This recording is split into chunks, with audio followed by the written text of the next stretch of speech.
Selamat pagi Bu Desi dan teman-teman sekalian. Perkenalkan, nama saya Damandus Brian Bakasesa Riyadi.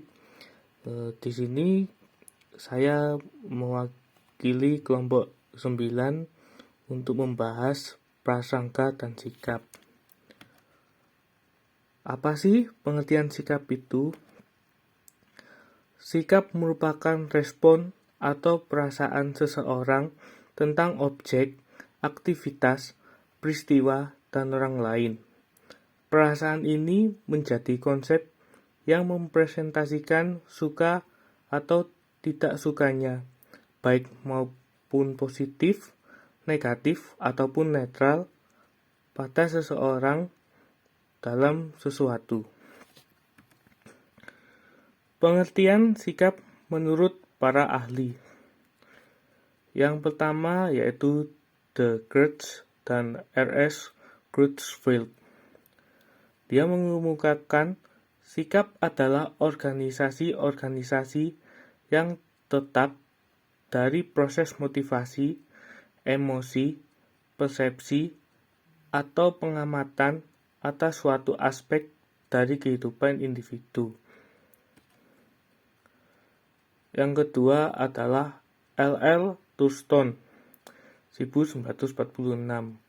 Dia mengemukakan bahwa sikap sebagai tingkatan kecenderungan yang bersifat positif atau negatif yang berhubungan dengan objek psikologi. Objek psikologi di sini meliputi yang pertama simbol, kata-kata, slogan, orang, lembaga, dan sebagainya. Yang selanjutnya adalah Zimbardo dan Eberson, mengemukakan bahwa sikap adalah suatu predisposisi atau keadaan mudah terpengaruh terhadap seseorang, ide, atau objek yang berisi komponen-komponen kognitif, afektif, dan behavior. Selanjutnya adalah Sutarno tahun 1994, mengemukakan bahwa sikap adalah pandangan atau perasaan yang disertai kecenderungan untuk bertindak terhadap objek tertentu. Sikap senantiasa diarahkan kepada sesuatu, artinya tidak ada sikap tanpa objek.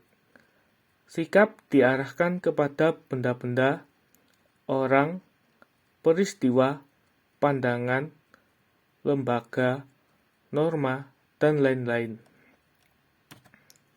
Selanjutnya, apa sih arti dari prasangka atau prejudice?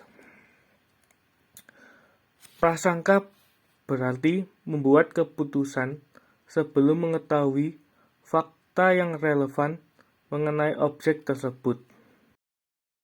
Secara harfiah, prasangka dapat diberi arti atau diberi pandangan dengan para pendapat, anggapan dasar, purbasangka, pendapat pendahuluan, dan sebagainya. Disebabkan sifatnya yang belum menetap, prasangka dapat menjurus pada pengertian yang baik dan pengertian yang jelek, positif, dan negatif, sehingga merupakan pendapat yang berubah-ubah atau diubah, dipengaruhi, dan dapat digunakan untuk menafsirkan segala fakta tanpa berdasarkan fakta yang meyakinkan.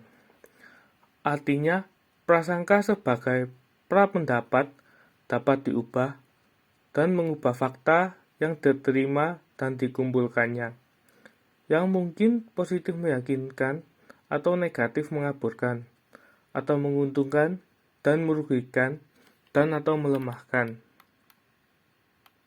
Macam-macam teori prasangka. Yang pertama adalah teori belajar sosial. Yang dimaksudkan di sini adalah teori ini mengemukakan bahwa salah satu teori dalam belajar. Teori ini dikemukakan oleh Bandura yang berpendapat bahwa belajar itu terjadi melalui model atau contoh.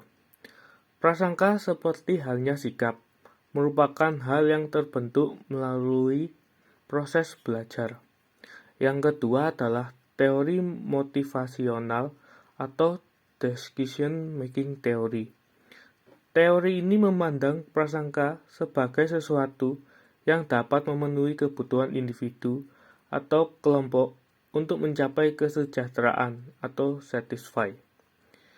Yang ketiga adalah teori kognitif. Dalam teori ini, proses kognitif dijadikan sebagai dasar timbulnya prasangka. Hal ini berkaitan dengan yang pertama, kategorisasi atau penggolongan. Apabila seseorang mempersepsi orang lain, atau apabila suatu kelompok mempersepsi kelompok lain, dan memasukkan apa yang dipersepsikan itu ke dalam suatu kategori tertentu. Proses kategori ini berdampak timbulnya prasangka antar pihak satu dengan pihak lain, kelompok satu dengan kelompok lain. Yang kedua adalah in-group melawan out-group. In-group dan out-group ada apabila kategorisasi kita dan mereka telah ada. Seseorang dalam suatu kelompok akan merasa dirinya sebagai in-group dan orang lain sebagai out-group. Dalam kategori in-group memiliki dampak tertentu yang ditimbulkan. Selanjutnya kita akan membahas faktor yang mempengaruhi prasangka. Adapun faktor-faktor yang menyebabkan seseorang berprasangka adalah yang pertama, orang berprasangka dalam rangka mencari kambing hitam. Dalam berusaha, seseorang mempunyai kelemahan atau mengalami kegagalan. Sebab dari itulah, kegagalan itu tidak dicari dalam dirinya, tetapi pada orang lain. Yang kedua adalah, orang mempunyai prasangka karena memang sudah terkondisi atau sudah mempersiapkannya.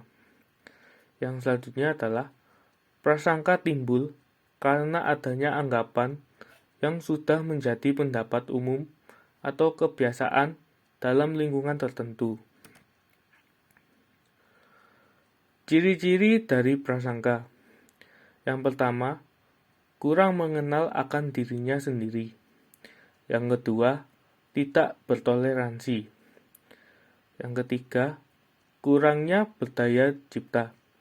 Yang keempat, tidak merasa aman. Yang kelima, memupuk khayalan-khayalan yang agresif. Sekian dari kelompok kami dan terima kasih.